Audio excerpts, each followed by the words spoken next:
اس کا جی اس کا میں آپ کو بتا دیتا ہوں کہ عام طور پر جو لٹریچر فرسٹ ٹائم لکھا جاتا ہے فرسٹ ٹائم، تو وہ عام طور پر جو ہے وہ پرائمری ہوتا ہے.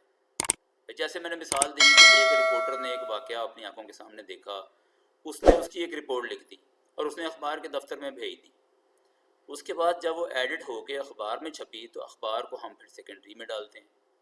اسی طرح سے بہت ساری جو انفارمیشن ہے وہ چھوٹے چھوٹے حصوں میں آتی ہے، اور جیسے کانفرنس پیپر میں آتی ہے اور اس کے بعد وہ کتاب کی شکل میں آ جاتی ہے، اسی انفارمیشن میں سے سمرائز کر کے کتاب لکھ دی جاتی ہے.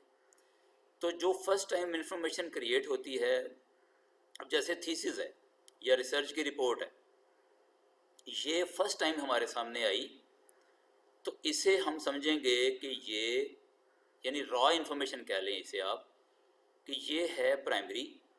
عام طور پر پرائمری انفارمیشن کی بنیاد پہ جو کچھ مٹیریل تیار ہوتا ہے اسے ہم سیکنڈری انفارمیشن یا سیکنڈری لٹریچر کہیں گے.